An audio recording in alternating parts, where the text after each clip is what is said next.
हरे कृष्णा, राधे राधे। आप सभी का आपके अपने चैनल प्रभु कथा भजन में हार्दिक स्वागत है। आज इस वीडियो में मैं आप सभी को गंगा दशहरे पर्व की कथा सुनाऊंगी, जो इस प्रकार है।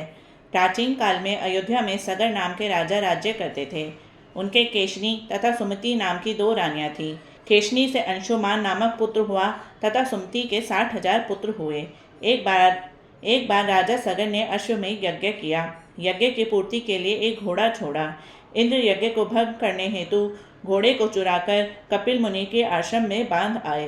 राजा ने यज्ञ के घोड़े को खोजने के लिए अपने 60,000 पुत्रों को भेजा। घोड़े को खोजते खोजते वे कपिल मुनि के आश्रम में पहुंचे तो उन्होंने यज्ञ के घोड़े को वहां बंधा पाया। उस समय कपिल मुनि तपस्या कर रहे थे। राजा के पुत्रों ने कपिल मुनि को चोर चोर कहकर पुकारना शुरू कर दिया। कपिल मुनि की समाधि टूट गई तथा राजा के सारे पुत्र कपिल मुनि की क्रोधाग्नि में जलकर भस्म हो गए।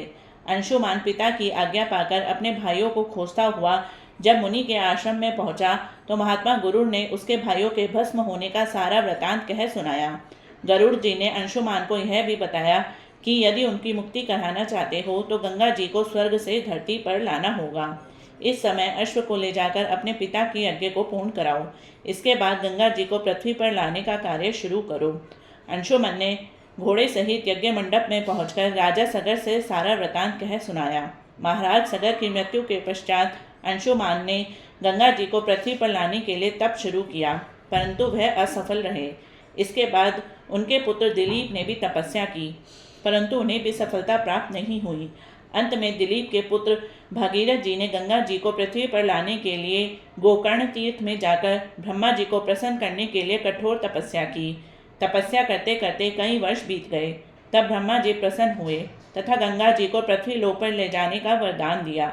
अब समस्या यह थी कि ब्रह्मा जी के कमंडल से छूटने के बाद गंगा जी के वेग को कौन पृथ्वी पर संभालेगा।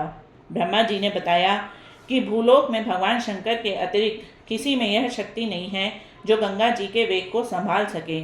इसलिए उचित यह होगा कि गंगा जी के वेग को संभालने के लिए भगवान शिव से प्रार्थना की जाए। महाराज भगीरथ एक अंगूठे पर खड़े होकर भगवान शिव की आराधना करने लगे।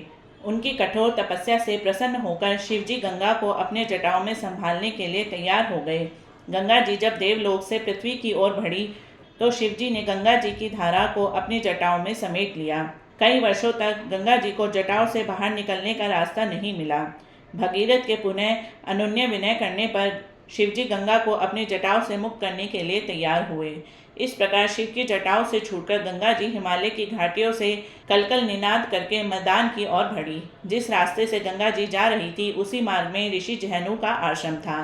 तपस्या में विघ्न समझकर वे गंगा जी को पी गए। भगीरथ की प्रार्थना करने पर उन्हें पुनः जांग से निकाल दिया। तभी से गंगा जहन पुत्री या जाह्नवी कहलाई। इस प्रकार अनेक स्थलों को पार करती हुई जाह्नवी ने कपिल मुनि के आश्रम में पहुंचकर सगर के 60,000 पुत्रों के भस्म अवशेषों को तारकर मुक्त कर दिया।